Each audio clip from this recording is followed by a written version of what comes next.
कि 3 चीज़ों में नहूसत है। 3 चीज़ों में नहूसत, औरत में, घर में, सवारी में। किस औरत में नहूसत है? जो औरत अपने शौहर की नाशुक्री करे, नाफरमानी करे, वो औरत मनहूस है।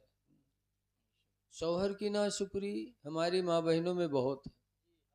जिंदगी भर इनके पूरी बात पूरी आओ, जौन कहे तौन ले आओ। अगर कहूँ यक्कुम चूक्यो तो कहीं तुम जिंदगी भर हम का चलायो, तुम कभू हमारी यक्को बात मानो। पूरी कहानी पर फेरी पानी फेर देती है। ऐसी बोली बोलने वाली औरत मनहूस है। हदीस पाक में है कि जो औरत अपने शौहर से किसी चीज का मुतालबा न करे, कोई फरमाइश न करे, बल्कि अपने शौहर की हलाल रोजी पर सब्र करके जिंदगी गुजार ले, ऐसी औरत को अल्लाह ताला क़यामत के दिन हजरत आसिया रदी अल्लाह ताला अन्हा जैसा मकाम अता फरमाएगा। सुभान अल्लाह, सुभान अल्लाह। उस औरत के दर्जात बुलंद हो जाएंगे जो अपने शौहर से मुतालबा न करे।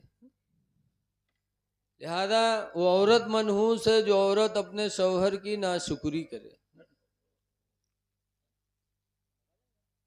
और वो घर मनहूस है। घर में नहूसत क्या है? हुज़ूर ने फरमाया वो घर मनहूस है जिस घर के अंदर अजान की आवाज न पहुंचे। अजान की आवाज जहां न पहुंचे वो घर मनहूस है। लिहाजा ऐसी बस्ती में घर न बनाओ जहां मस्जिद न हो। ऐसे महल्ले में न रहो जहां अजान की आवाज न पहुंचे। तो हम कोशिश करें ज़्यादा से ज़्यादा कि अल्लाह ताला का वो घर मुकम्मल हो जाए और अजान की आवाज़ गूंजती रहे और हमारे ईमान में निखार पैदा होता रहे। तो ये लोगों, ईमान वाले बनो, इंशाअल्लाह ताला बुलंदी हमारे और आपके हिस्से में आएगी इंशाअल्लाह।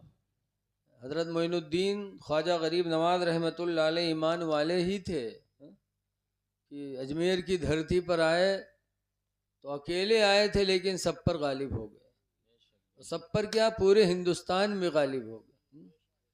गरीब नवाज का एहसान है कि उन्होंने हिंदुस्तान में इस्लाम को फैलाया। 90,000 लोगों को कलमा पढ़ाया। ये गरीब नवाज का एहसान है कि ऊँट को बिठा दिया तो बैठे हैं, अना सागर का पानी बुला लिया तो बुला लिया। क्यों? वो ईमान वाले थे तो अल्लाह ताला ने उन्हें बुलंदी अता फरमाई थी। आज हम हर एतबार से पस्ती में जा रहे हैं। आज हम तिजारत करते तो तिजारत में भी हम बेईमानी करते, धोखा देते। याद रखो, तिजारत में धोखा देना और झूठी कस्में खा खा के तिजारत करना, ये रोज़ी को बर्बाद कर देता है। झूठ नहीं बोलना चाहिए।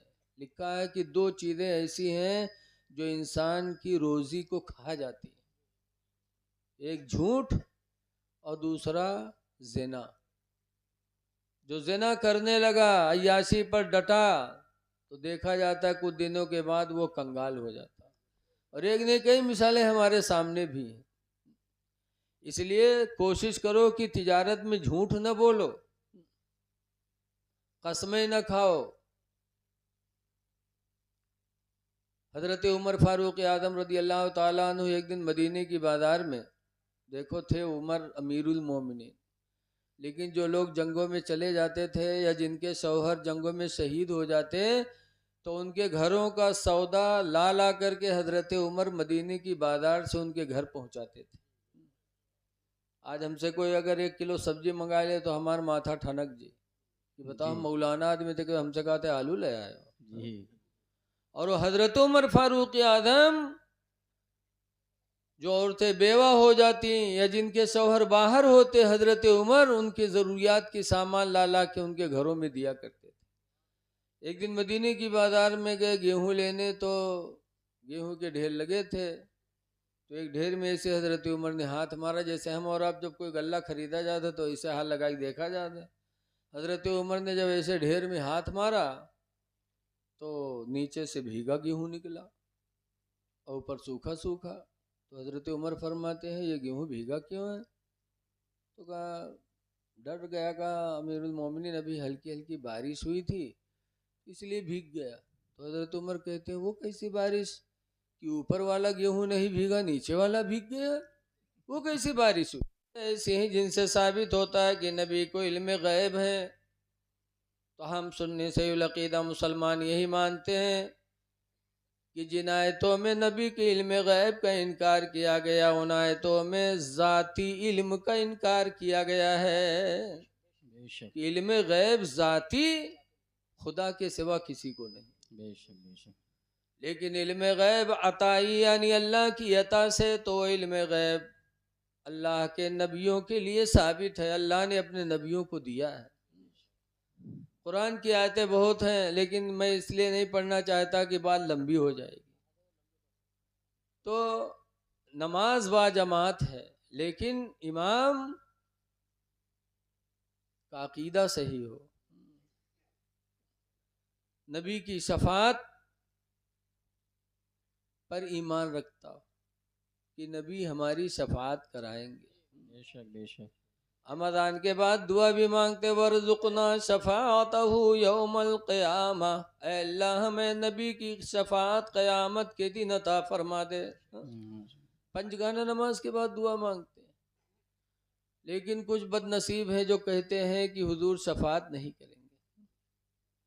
वो कहते हैं कि सरकार ने अपनी बेटी फातिमा से कहा था फातिमा नमाज रोज़ा की पाबंदी करना है, न समझना कि मेरा बाप पैगंबर है क़यामत के दिन बख्शुआ लेगा। तो कहते हैं अगर होता तो क्यों ऐसा कहते हैं? लेकिन है मेरे भाई, हर बाप अपनी औलाद को तंबीह करता है। एक बाप अपने बेटे से कहता बेटा चोरी न करना,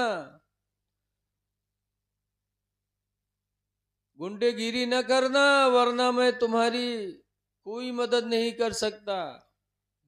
लेकिन वही बेटा जब मुसीबत में फंसता है तो बाप कहीं मानता है?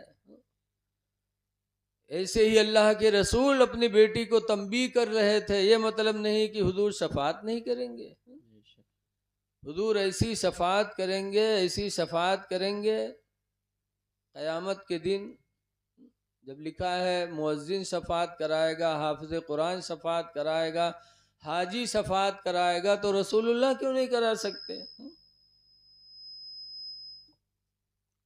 आला हजरत इमाम अहले सुन्नत फरमाते हैं कि पेश हक मौजूदा शफात का सुनाते जाएंगे, सुभान अल्लाह सुभान पेश हक मौजूदा शफात का सुनाते जाएंगे,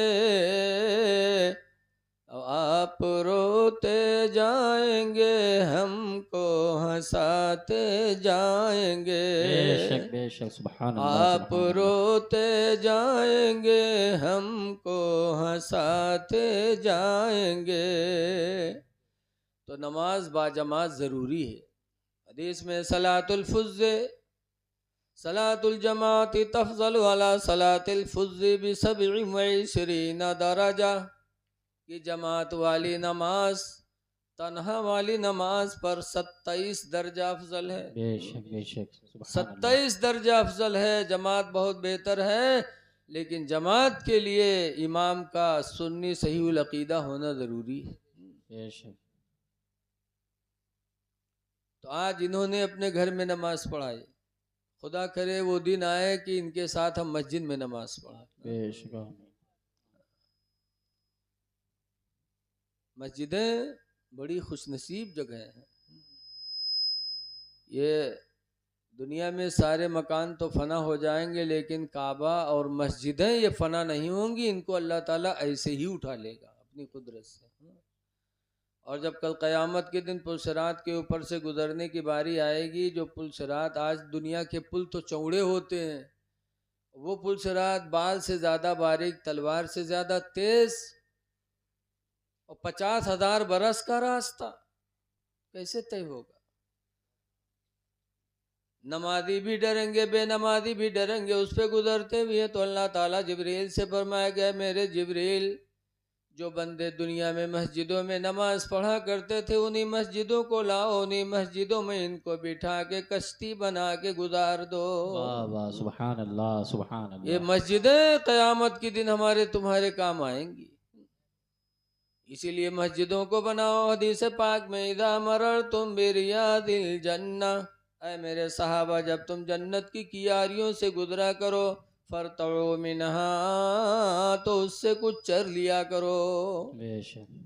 सहाबा समझ नहीं पाए कि जन्नत तो अर्श आदम पर है, सरकार फरमाते जन्नत की कियारियों से गुजरे।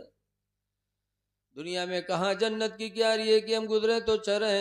पूछो हमारी याजुल जन्ना, अल्लाह के रसूल जन्नत की क्यारी है कहाँ? सरकार ने फरमाया हियल मसाजिदो, जमीन पे जो मस्जिदें बनी है ये सब जन्नत की क्यारियां हैं। बेशक, सुभान अल्लाह, सुभान लिहाजा अल्लाह। जब इसमें पहुंचा करो तो माशाअल्लाह। चर लिया करो। साहबा ये नहीं समझ पाए चरने का मतलब क्या है। चरी तो घास जाती है, मस्जिद में पहुंच कर क्या चर लें? तो पूछा वमर्र तो या रसूल अल्लाह, अल्लाह के रसूल चरने का क्या मतलब है? तो हुजूर फरमाते अर्रत हुआ सुबहान अल्लाह वल्हम्दुलिल्लाह वल्लाहु अकबर। चरने का मतलब यह है कि मस्जिदों में पहुंचो तो ये बोलियां बोला करो, सुबहान अल्लाह, अल्हम्दुलिल्लाह, अल्लाहु अकबर। बेशक बेशक। लेकिन आज दुनिया में यही है, मस्जिदों में तो कहीं आए धनवा में पानी लाग रहा है कि नहीं लाग रहा है तुमरे? हमरे यहाँ धनवा तो निगरबा ही नहीं की, बताओ ये सब बात हुआ करी। हुजूर फरमाते हैं कि अगर लोगों को पता चल जाए कि मस्जिदों में दुनिया की बातों के करने से कितना गुनाह पड़ता है, अगर वो लोग उस गुनाह को जान जाएं तो जिंदगी भर बौरा बनने की तमन्ना करेंगे, लेकिन मस्जिद में बोलना गवारा नहीं करेंगे।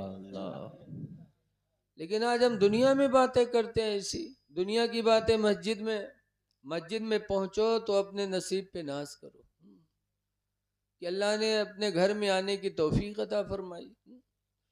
इसीलिए हुक्म है नबी कतादा था काला काला रसूलुल्लाह, हजरत अबू कतादा से रवायत है, फरमाते अल्लाह के रसूल ने इरशाद फरमाया इदा दखला अहदुकुम फिल मस्जिद, जब तुम में का कोई मस्जिद में दाखिल हो, फलयुसल्ली रकातैन, तो चाहिए कि 2 रकात नमाज तहियतुल मस्जिद पढ़ ले। बेशक, सुभान अल्लाह। तहियतुल मस्जिद का मतलब ये 2 रकात नमाज नेत की मैंने 2 रकात नफिल तहियतुल मस्जिद वास्ते अल्लाह ताला के मेरा तरफ काबा शरीफ के 2 रकात नमाज पढ़ने के बाद दुआ मांगे, अल्लाह तेरा शुक्र है कि तूने अपने घर में आने की मुझे तौफीक अता फरमाई। बेशक, सुभान अल्लाह, सुभान अल्लाह, माशाअल्लाह। इसलिए लोगों मस्जिदों को मुकम्मल करो, बनाओ जितनी जल्दी हो सके, अल्लाह के घर को आबाद करो।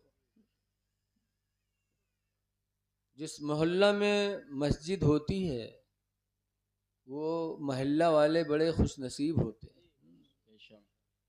इसलिए कि हदीस पाक में मेरे नबी फरमाते हैं अस्सूमु फिल मरअति वद्दारी वल फरसी